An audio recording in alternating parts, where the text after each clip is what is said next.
بسم اللہ الرحمن الرحیم۔ حضور اکرم صلی اللہ علیہ وسلم کی سیرت کا جب مطالعہ کیا جائے تو اس میں یہ بات بہت واضح ہے کہ آپ صلی اللہ علیہ وسلم کی جو شان ہے اور آپ صلی اللہ علیہ وسلم کی جو عظمت ہے، اس کی حرمت اور اس کے بارے میں ہمیں حد درجہ احتیاط سے کام لینا چاہیے۔ اور آپ صلی اللہ علیہ وسلم کی شان میں گستاخی کرنے والوں کے بارے میں ہم پہلے بھی بات کر چکے کہ ان کے لیے سخت سے سخت ترین سزا کا اعلان اللہ تعالیٰ نے قرآن پاک میں فرما دیا، اور صحابہ کرام نے حضور صلی اللہ علیہ وسلم کی زندگی میں آپ کے حکم کے مطابق اپنے عمل سے یہ دکھا دیا کہ جنہوں نے حضور صلی اللہ علیہ وسلم کی شان میں گستاخی کی تو ان کو پھر کیفے کردار تک پہنچایا گیا، ان کو قتل کر دیا گیا۔ اور حضور اکرم صلی اللہ علیہ وسلم نے صحابہ کرام کو کئی بار اس طرح کے کاموں پر اس کا حکم دیا،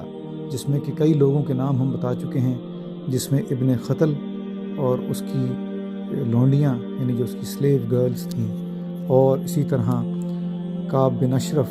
اور اسی طرح اور بہت سے کفار ہیں جنہوں نے حضور اکرم صلی اللہ علیہ وسلم کی شان میں گستاخی کی، اور حضور صلی اللہ علیہ وسلم کے حکم سے ان کو قتل کیا گیا۔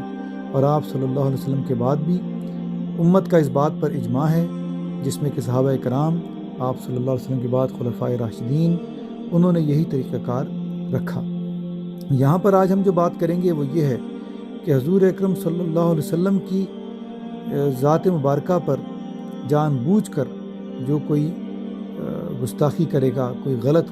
لفظ کہے گا، کسی غلط چیز سے آپ کو تشبیہ دے گا، یعنی اس طرح سے کہے گا، تو اس کی کیا سزا ہے۔ لیکن اس میں ساتھ ساتھ ہم اس کا بھی ذکر کریں گے کہ حضور اکرم صلی اللہ علیہ وسلم کے بارے میں کسی نے کوئی بات کہی جس میں کہ اس کا مقصد ظاہراً یا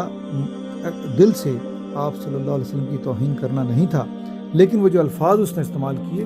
وہ پھر بھی توہین والے تھے، تو پھر اس بارے میں کیا ہے۔ تو اس میں کتاب الشفا کے جو مصنف ہیں قاضی ایاز رحمۃ اللہ علیہ، انہوں نے کہا کہ جو حضور صلی اللہ علیہ وسلم کی بارگاہ میں آپ کے لیے کوئی ایسے لفظ یا بات کرے جس سے کہ آپ صلی اللہ علیہ وسلم کی شان میں گستاخی آتی ہو، لیکن اس شخص کا اس بارے میں ارادہ نہ ہو، یعنی وہ جان بوجھ کے ایسا نہ کر رہا ہو بلکہ غلطی سے اس سے اس قسم کی بات نکلی، تو اس کے بارے میں حکم یہ ہے کہ یہ ایک بہت بڑا اس نے گناہ کیا ہے۔ تو آپ نے اس کے بارے میں اپنی تحقیق یہ کی ہے کہ جو شخص ایسے الفاظ استعمال کرے جو کہ بد احتیاطی سے اس سے نکلے ہوں، یا وہ ایسے الفاظ استعمال کرے جو اس کے نشے کی حالت میں نکلے ہوں کہ اس نے نشہ کیا ہوا ہے، تو اس تمام کیفیت میں بھی اس کی سزا وہی ہوگی جیسے کہ اس نے جان بوجھ کر حضور صلی اللہ علیہ وسلم کی شان میں گستاخی کی، یعنی کہ اس کو قتل کیا جائے گا۔ لیکن اس بارے میں کتاب الشفا میں قاضی ایاز رحمۃ اللہ علیہ نے حضرت امام اعظم ابو حنیفہ کا فتویٰ بھی نوٹ کیا ہے، جس میں کہ انہوں نے کہا کہ جو شخص حضور صلی اللہ علیہ وسلم کی شان مبارکہ میں کوئی گستاخی کرتا ہے اور اس کے بعد وہ یہ بات کہتا ہے کہ وہ اپنے اس فعل پر، اپنے اس کام پر سخت شرمندہ ہے اور اس سے توبہ کرتا ہے، تو اس پہ امام اعظم ابو حنیفہ اور ان کے جو قریبی اسکالرز ہیں، ساتھی ہیں، ان کا خیال یہ ہے، ان کی تحقیق یہ ہے کہ اس کی توبہ قبول کر لی جائے اور اس کو چھوڑ دیا جائے۔ لیکن اگر وہ توبہ نہیں کرتا، اپنی بات پر قائم رہتا ہے، تو اس کی سزا وہی ہے کہ اس کو قتل کر دیا جائے۔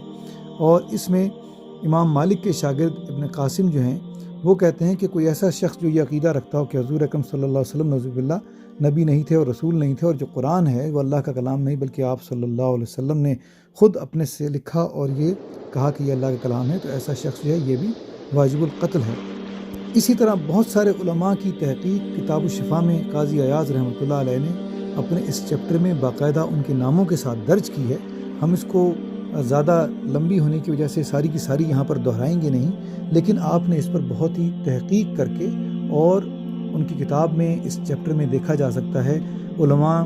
جو کہ امام مالک، ان کے شاگرد حضرت امام اعظم ابو حنیفہ، ان کے شاگرد، اور اسی طرح صحابہ کرام اور تابعین اور بہت سارے علماء، ان کے ناموں سے مختلف انداز سے جو کچھ ہو سکتا ہے، وہ جس میں سے گستاخی کا پہلو نکلتا ہو، اس سب کے بارے میں آپ نے تحقیق کر کے یہ بات لکھی ہے کہ کسی بھی طرح سے کوئی شخص حضور اکرم صلی اللہ علیہ وسلم کی ذات مبارکہ میں کوئی نقص نکالتا ہے، آپ صلی اللہ علیہ وسلم کا کوئی کے بارے میں کوئی گستاخی کرتا ہے، کوئی ایسا مذاق اڑاتا ہے جس سے آپ کی شان میں کمی واقع ہو، تو یہ سب لوگوں کے لیے ایک ہی حکم ہے کہ یہ سب لوگ جو ہیں یہ واجب القتل ہیں۔ یہاں پر پھر کچھ ایسے واقعات کا بھی اور ایسی پاسبلٹیز کا بھی انہوں نے ذکر کیا کہ کوئی شخص ایک جنرل بات کرتا ہے جو کہ تمام لوگوں کے لیے، مثلاً کہ سارے اہل عرب کو نعوذ باللہ یعنی برا کہتا ہے، سارے اہل عرب پہ یا سارے بنی اسرائیل پہ لعنت بھیجتا ہے۔ اب ظاہری بات ہے کہ اہل عرب اگر سارے دیکھا جائے تو اس میں تو حضور اکرم صلی اللہ علیہ وسلم کی ذات مبارکہ بھی آ جائے گی، اور اگر سارے بنی اسرائیل کے بارے میں دیکھا جائے تو اس میں بنی اسرائیل میں بہت سے انبیاء اللہ تعالیٰ نے مبعوث فرمائے، جن میں حضرت موسیٰ علیہ السلام اور اس طرح بہت سارے انبیاء ہیں، تو وہ سب بھی اس کے اندر شامل ہیں۔ تو اگر اس بات کو ایز اٹ از تسلیم کر لیا جائے تو اس طرح اگر کوئی بنی اسرائیل پر یا اہل عرب پہ لعنت بھیج رہا ہے تو نعوذ باللہ وہ تو پھر ان انبیاء کرام پر بھی لعنت بھیج رہا ہے۔ تو اس کے بارے میں علماء نے یہ کہا کہ جو شخص اس طرح کر رہا ہے تو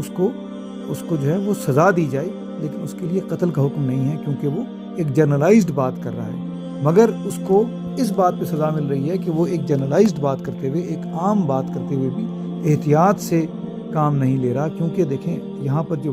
پوائنٹ ہے اس سارے چیپٹر کا وہ یہ ہے کہ حضور اکرم صلی اللہ علیہ وسلم کی اور انبیاء کی شان مبارکہ کے بارے میں مسلمانوں کو بے انتہا احتیاط کی ضرورت ہے، جس میں کہ اپنے الفاظ کا چناؤ، اپنے الفاظ کو بولنے کا طریقہ، آپ صلی اللہ علیہ وسلم اور یا کسی بھی انبیاء کرام کے کسی کام اور شخصیت کو کسی دوسری چیز سے ملانا، اس سے تشبیہ دینا، ان تمام چیزوں کے بارے میں بہت زیادہ احتیاط کرنے کی ضرورت ہے کہ اس میں کہیں سے بھی کوئی چیز ان کی توہین کا باعث نہ بن جائے، کیونکہ اگر یہ ہوگی تو یہ بہت بڑا گناہ ہے۔ اگر یہ جان بوجھ کر کی جائے گی تو یہ تو ایسا گناہ ہے کہ جس کی یا ایسی غلطی ہے جس کی سزا سب سے بڑی سزا ہے، لیکن اگر یہ جان بوجھ کے بھی نہ کی گئی، جنرلائزڈ بات کی گئی، تو تب بھی اس پہ سزا ضرور ہے۔ اسی طرح قاضی ایاز رحمۃ اللہ علیہ نے اپنی کتاب الشفا میں یہ بھی واضح کیا کہ بعض اوقات لوگ ضرب المثل کے ذریعے سے، ایڈیم جس کو ہم کہتے ہیں، اس طرح سے یا شعر و شاعری میں یا اپنی بات چیت کے رو میں کوئی ایسی بات کہتے ہیں کہ جس کا مقصد اصل میں نعوذ باللہ انبیاء کرام یا حضور اکرم صلی اللہ علیہ وسلم کی برائی کرنا ہو، یا ان کو کسی برائی کے ساتھ، کسی نقص کے ساتھ، کسی عیب کے ساتھ جوڑ دیا جائے، یا کوئی شخص اپنے آپ کو نبی کریم صلی اللہ علیہ وسلم یا انبیاء کے ساتھ برابر کا بنا کے کہے، مثلاً کہ کسی مشکل میں پڑے اور وہ کہے کہ یہ مشکل تو انبیاء پر بھی آئی اور اس طرح ہی مجھ پر بھی آئی نعوذ باللہ، یا کوئی اس طرح سے کہے کہ جیسے کہ حضرت ایوب علیہ السلام نے صبر کیا تھا میں نے ویسا ہی صبر کیا ہے، یا یہ کہ جس طرح حضور صلی اللہ علیہ وسلم پہ ظلم ہوئے اور آپ نے طائف میں صبر کیا ویسا ہی میں نے صبر کیا، یا یہ کہ میں جس طرح فلانے نبی نے کام کیا تھا اس طرح میں بھی کام یہ کر رہا ہوں۔ تو اس طرح نعوذ باللہ اپنے آپ کو، مطلب یہ ہے کہ آپ انبیاء کرام، اولو العزم انبیاء یا حضور اکرم صلی اللہ علیہ وسلم کے ساتھ برابری کر کے دکھانا ہو، تو یہ بھی ایسی چیز ہے جس سے بہت زیادہ احتیاط کرنی چاہیے، کیونکہ اس سے بھی گستاخی کا پہلو نکلتا ہے کہ ہم کہیں سے بھی انبیاء کرام کے ان اعمال اور ان کی اس چیزوں کے برابر کبھی بھی نہیں ہو سکتے، بلکہ پھر ایسے کہ لوگ جو بعض اوقات آج کے دور میں بھی اور پرانے دور میں بھی لوگ تھے جو کہانیاں لکھتے تھے یا شعر و شاعری کرتے ہیں، اس میں وہ کچھ ایسے اشعار لکھ دیتے ہیں کہ جس کے اندر وہ ایک چیز کو دوسری چیز سے ملا دیتے ہیں۔ مثلاً مثال کے طور پہ قاضی ایاز نے اپنی کتاب میں ایک عربی کا شعر دیا جو کہ اندلس یعنی اسپین کے ایک شاعر نے اپنے ملک کے، اس وقت اسپین پر مسلمانوں کی حکمرانی تھی، تو اپنے بادشاہ جو ہے جس کا نام محمد بن عباد، اس کے بارے میں ایسا شعر کہا جس کا مطلب یہ تھا کہ اس نے بادشاہ کو حضور اکرم صلی اللہ علیہ وسلم کے ساتھ تشبیہ دے دی، اور اس کا جو وزیر تھا اس کا نام ابو بکر تھا، اس کو حضرت ابو بکر صدیق رضی اللہ تعالیٰ جانا کی ساتھ تشبیہ دے دی، اور خود کے کیونکہ وہ شاعر تھا تو اس نے اپنے آپ کو جو حضور صلی اللہ علیہ وسلم کے شاعر تھے اور نعت خوان تھے حضرت حسان بن ثابت رضی اللہ تعالیٰ عنہ، ان سے تشبیہ دے دی۔ تو دیکھیں اب اس نے ایک شعر و شاعری میں ایک تخیل بنایا، ایک اور بات ایسی بنائی کہ جس میں کہ شعر تو بہت خوبصورت لگ رہا ہے لیکن وہ ان تمام لوگوں کو حضور اکرم صلی اللہ علیہ وسلم اور آپ کے صحابہ کے ساتھ جوڑ رہا ہے کہ ایسے ہیں۔ تو یہ بھی اپنے اندر جو ہے یہ یعنی کہ انہوں نے لکھا ہے قاضی ایاز نے اور علماء کی تحقیق ہے کہ یہ بھی اپنے اندر ایک توہین کا پہلو ہے، یہ ہمیں نہیں کرنا چاہیے، اور اس پہ علماء کرام نے فتویٰ یہ دیا کہ اس طرح کی چیز سے قتل کا، ان کو قتل کر دینے کا تو فتویٰ نہیں ہے، لیکن ان کو سزا ضرور دی جائے، یعنی ان کو جیل میں ڈال دیا جائے اور ان کو سزا دی جائے، یعنی کہ اس بات کو ہلکا نہ لیا جائے۔ یہاں پر یہ ساری جو ہم نے ڈسکشن کی، اس کا مقصد یہ ہے کہ ہم لوگ سب یہ سمجھ پائیں کہ حضور اکرم اور انبیاء کرام کی شان مبارکہ جو ہے اس کے بارے میں بہت زیادہ احتیاط کی ضرورت ہے، اور ہمیں ان کی شان مبارکہ میں ہمیشہ بہت زیادہ احتیاط سے کام لینا چاہیے، کیونکہ اللہ تعالیٰ نے قرآن پاک میں یہ واضح فرما دیا کہ حضور صلی اللہ علیہ وسلم کی موجودگی میں، اور آج بھی آپ کے روزہ اطہر پہ، آپ اپنی آواز بلند نہیں کر سکتے۔ کوئی اور بات کرنا تو دور کی بات ہے، اور صرف آواز بلند ہو جائے تو اللہ نے کہا کہ سارے کے سارے اعمال ہی رائے گاں کر دیے جائیں گے۔ تو اللہ تعالیٰ ہمیں حضور اکرم صلی اللہ علیہ وسلم اور تمام انبیاء کرام کی عزت اور حرمت کی حفاظت کرنے کی توفیق عطا فرمائے، اور ان کا خیال کرنے کی توفیق عطا فرمائے۔ جزا اللہ عنا سیدنا محمد ما هو آلہ صلی اللہ علیہ وسلم۔